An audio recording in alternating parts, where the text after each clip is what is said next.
Well, you know what time it is, boys and girls. It's time to initiate depression.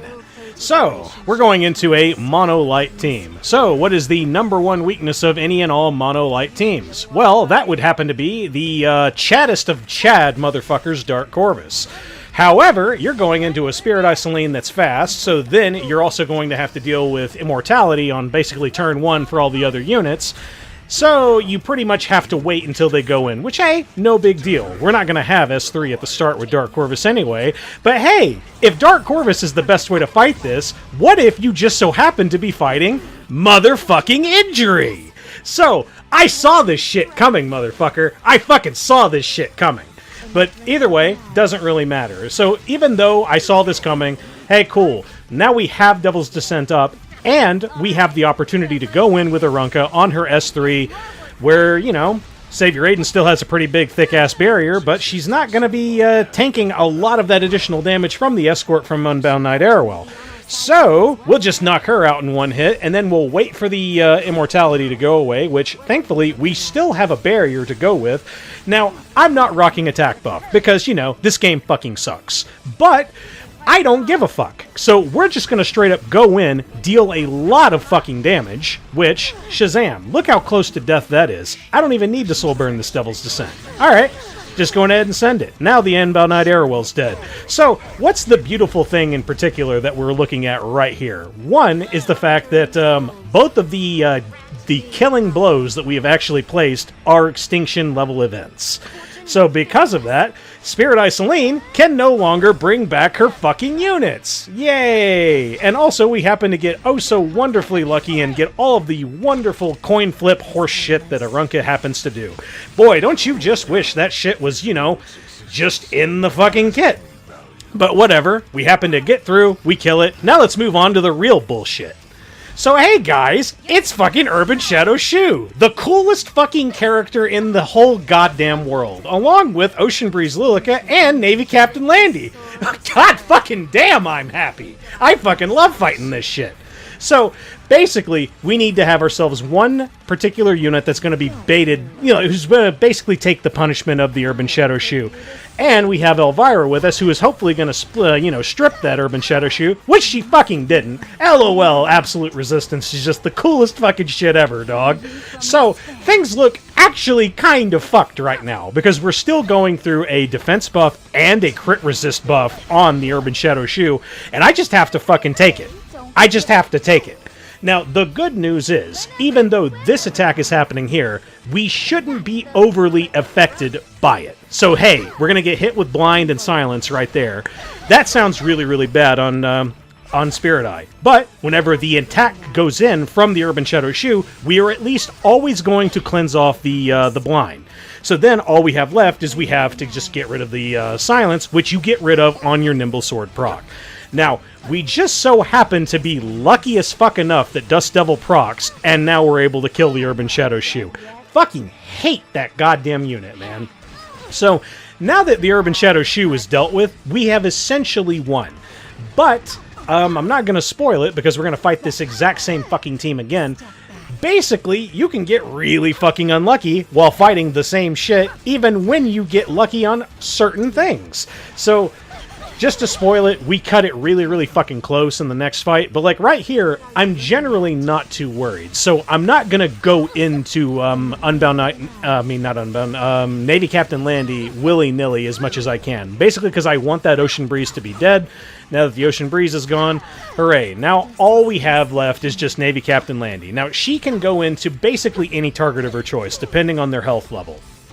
Good news is, we haven't taken an absurd amount of injury damage on Roana, so like the Vigilant Eye procs are actually somewhat decent. And I know some of you are also probably asking, like, hey, why didn't you bring, like, say, Unbound Knight Arowell into this? Well, one very, very fucking important reason as to why. The biggest reason why I didn't bring Shadow Knight Pillis, sorry, the dark one. Sorry, I'm fucking frustrated because I hate this bitch. But yeah, the reason I didn't bring Shadow Knight Pillis into stuff like this is straight up because of Urban Shadow Choux. Now, with Urban Shadow Choux being like the incredible hyper fucking omega cancer that she is, she will injure your team so fucking fast. She took at most, like, what was that, 3 turns or so? Look how injured my whole team is. That was like 3 turns going into a single target unit. That's fucking insane. But either way, we got lucky enough, we happened to kill it. Now, what if we were to fight it yet again? Now, here is where I was kind of solidified in my opinion of, okay, that last fight was actually very, very risky. The Navy Captain Landy shenanigans are really, really ridiculous, and you could really lose really, really easily. But we happened to get lucky, and this time, we fucking stripped the Urban Shadow Choux. So hey, now that this has happened, surely to Christ, everything will be hunky-dory and fine. Well, it's going to be alright, at least in one way. One in particular way, which is the Urban Shadow Choux is going to be taking a metric fucking shitload more damage. Because the Ocean Breeze Luluca is already gone, she's already done her cleansing shenanigans, now all that she really has left is to do this attack. The exact same thing is going to happen here. Hey, it hits blind and silence on your Spirit Eye Celine, you cleanse the blind, and you still have the silence. You go into the Urban Shadow Choux. We didn't get a Dust Devil proc, but look at that fucking damage that we just did. Now we just go in one more time, Shazam, she's dead. So, hey, should be fucking super easy now, right? Well, it would be, except for the fact that it seems like Navy Captain Landy decided to wake the fuck up and really goes super hard into my team. So, what really goes wrong? Well, basically, we just kind of do what we did before. We're just going to go into Ocean Breeze Luluca until we eventually can, you know, move on to Navy Captain Landy, or we are forced to go on to Navy Captain Landy. However, about like every single attack that this Navy Captain Landy is able to do, she happens to get counterattacks because Elbrus Ritual Sword is a really fucking cool goddamn artifact. Super fucking awesome. And she just so happens to get salvo lots of times. Oh, but Lucent, you have Roana on your team. Everything should be fine, right? In theory. In theory, yes. However, we didn't kill the Ocean Breeze Luluca right then and there. So what this ends up causing is this situation right here. So we have Spirit Eye Celine silenced and blind. And we really, really need to use S3 again. And because we have to take this situation. We cannot have any situation where Spirit Eye is just on her own. We just can't. Because if we do, we run a very, very high risk of dying, because we lost our possession buff right there. So we had to burn, now we get our extra turn, now we have immortality again. Unfortunately, because we did that, now we have to just, you know, kind of waste Elvira's turn here. We can't soul burn. Now she doesn't have fucking immortality, and she just so happens to fucking get countered and salvoed. Well, not even countered. That was a provoked attack into Elvira, and then she fucking salvos, because this game fucking sucks. But either way, hey, we should still be okay, yeah? Because, I mean, hey, we still have revive shenanigans on Spirit Eye Celine, and we should be able to go through. But however, we end up getting somewhat lucky, even though we're not fucking, critting on our on our Dust Devil procs. Now we do. So hey, if that didn't crit, we could have brought everybody back, but that didn't happen. So hey, go fuck yourself. But either way, now we're going to be fighting some wonderful fucking Zeo teams. So like, this is Zeo, ae-KARINA, and also what, Alencia? Yeah, it is. So whenever I look at an ae-KARINA team, and it also happens to have Alencia in it, those tend to actually give me bad memories. So the thing that I usually like to do is I'll have some type of mitigator on my team, and then I'll have Doris on the team as well. The goal is you want Doris to be taking the immediate punishment, and then Unbound Knight Arowell takes, like, that extra damage, and also because she's on a fucking, like a barrier, then you should be able to, like, switch roles for who's tanking. However, Unbound Knight Arowell took just too much damage at that point in time, so she's going to be taking all the abuse. And thankfully for us, we're able to really, really keep this Alencia under control, basically because, hey, I'm utilizing Edward here. Edward really doesn't want to be hit by any fucking injury of any time. Boy howdy, it really seems like injury is like the real fucking goat that just always makes me fucking goddamn angry, isn't it? It's always fucking injury, and for some fucking reason, Smilegate just refuses to actually give us a real counter to injury. Well, why aren't you just fucking cleaving, you little fucking bastard?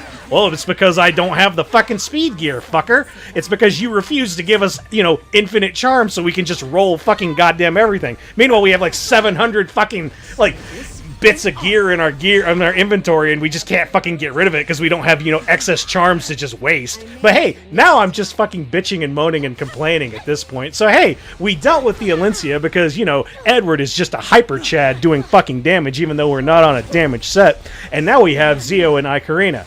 So basically the ae-KARINA is always going to go into your Edward.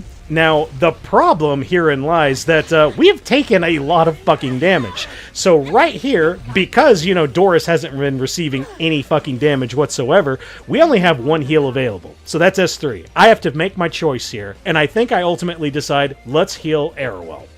So, the reason why I decided to go with Arowell is because she's going to receive a lot of abuse from the Zio, because, like, just straight up, they're all ignoring Doris. Doris doesn't have the lowest health, so she's not being hit. So, right here, I decide, hey, let's heal Arowell, and then let's see if we can get the stun. We happen to get it, so now it's like another turn of just, hey, no more bullshit from ae-KARINA. We don't have to deal with her S2 proc, because we just so happen to kill Zio right then and there. Hey, congratulations! Now all we have left is ae-KARINA. Now, the worst thing that can happen here is, let's just say ae-KARINA hits me hard enough with an S3 and she happened to have had defense buff. If she did have defense buff whenever she was going into my Ed here, she very well could have possibly killed me. Fortunately for us, we were able to strip her with the Arowell S3 that we did a little earlier, and we happened to not, you know, not waste everybody's time to an absolute insane degree by missing constantly on the ae-KARINA. So we're not going to be here for, like, you know, an additional 30 fucking turns. So good news there is we're almost done with this particular fun fight. Boy, ae-KARINA sure is a fun character to fight. Still, Urban Shadow Shoes worse. So hey, why not? Let's go ahead and fight her again, shall we? Boy, howdy. I fucking love this character. So basically, we're going to go in and we're going to try and do as much damage as quickly as humanly possible. So hey, we have Ahmed. We're going to go in and boost the team up. We all happen to be somewhat fast, so we're able to go ahead and take our next turn here. My Conqueror Lilias, as shit as she may be, is still fast enough to kind of, like, you know, beat some of these other units in terms of speed contesting. So then we go ahead and just get that good old glorious S3 and S2 up. We pretty much made a wrong call by going into the Senya, because the Senya resisted two things. Very well could easily be on a resist set. I could have easily just gone into Urban Shadow Shoe. Whatever. I'm a fucking retard. So either way, now we kill the ae-KARINA because big girl Hwayoung does big girl damage, and she ain't got no attack on the ae-KARINA, so she fucking dead. Now, all we have left that really is a threat is Urban Shadow Shoe. Now, here's the thing that's, like, kind of annoying about this, is the goal is, hey, you want to, like, one-tap the other unit, which is the ae-KARINA, which is a huge fucking pain in the ass, and then you want to go ahead and deal with the Urban Shadow Shoe. However, you need to spend 2 more turns on your Hwayoung so you can actually get your, whatever the fuck the S3 skill is called. And because we just ain't fast enough, boys, the Urban Shadow Shoe comes through and basically just, you know, destroys my Conqueror Lilias. This character is so fucking unethical, man. Because, like, quite frankly, unless you are going fast as fuck, I see no other way that you can actually fight Urban Shadow Shoe in the vein of, yeah, I'll tank that for 1 turn and then I'll kill it the next. Because a lot of Urban Shadow Shoes also they just so happen to rock, like, you know, Proof of Valor a lot of the time. So then you straight up, like, can't one-tap them. It's just a fact of the character. She's like the new Ravia, essentially, except they play, like, in completely different ways. But, like, either way, we happened to kill her. Unfortunately, we kind of had to waste the S3, but, like, hey, I am not going to take a risk using the S3 to go into this fucking Senya who has Gab. That shit ain't gonna do any fucking goddamn damage. So, hey, we'll go ahead and we'll use that on Urban Shadow Shoe, and now we're down to pretty much like, it's the battle of, hey, I hope you fucking miss. Okay, cool, it didn't miss, but, like, hey, you didn't do any of your bullshit to me, so, hey, everything works out just fucking grand. Woohoo! On to the next one. So now, here is a Zio, a Ran, and then a Death Dealer Ray. Now here comes the fun shit. So, look at the team that we're looking at here. The person with the highest attack has to be the Zio, or the Ran. However, Ran gives himself attack buff on S2 proc. So because of that little fucking ditty right there, then we immediately kill Ran on S2 activation with the Celine S2. So then we are free to go into whoever we please. So, fuck it. Let's just go ahead and go into Death Dealer Ray. We'll do as much damage as we can, then we get affected by some sleep shenanigans. Fortunately for us, we actually have a decent amount of F-Res. Certainly not a good amount of S-Res, because the good amount of F-Res is like 300 nowadays. But hey, we didn't get affected by it. We go ahead and cleanse everybody off, and then we'll go ahead and use Devour It Black Flame. Get this fucking Ray out of my motherfucking game! Bam! And now all you have left is Zio. So, with just Zio there, I really don't give a fuck who you go into. It doesn't really matter, because, like, Celine does damage, the Rimuru does damage, and the Destina can heal and also revive. Shazam! He is dead after one attack! Fuck you, Deify! Ha ha ha ha ha!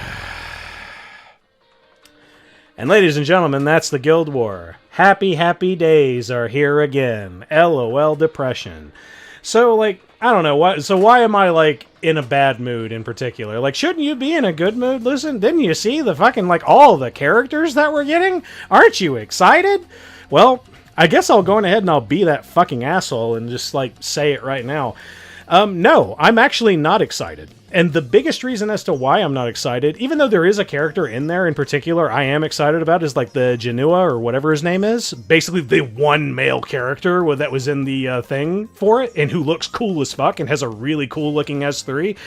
I am not filled with hope and excitement for these new characters to come out. I am instead filled with fucking dread. The reason why I am filled with dread is because I currently do not have, like, any confidence in the actual, like, Epic 7 balance team at the moment to actually deliver something that will, one, change the meta and have a good impression and it will be fun, or the characters will come out and they will be fucking dog shit and then they're just completely forgotten about. I hate to be in this, like, particular mood about this, but this is, like, how the game feels right now. The meta we are currently in is fucking shit. Like, there's no other real way to even say it. I fucking despise the meta that we're in, and I really don't have a lot of hope and, like, excitement for the future of the game. And also, not only that, they unveiled, like, what, 4, 5, 6 fucking something odd characters? You guys know that we're down to, like, less than 10 slots of inventory space when it comes to hero space? You guys fucking know that shit? We're, like, that close to being completely maxed out on character hero space. SG, you need to fix your shit. But either way, boys, if you like this video, go ahead and hit a like. If you want to see more of my content where I'm not as much of a fucking grouch, hit subscribe. Yay.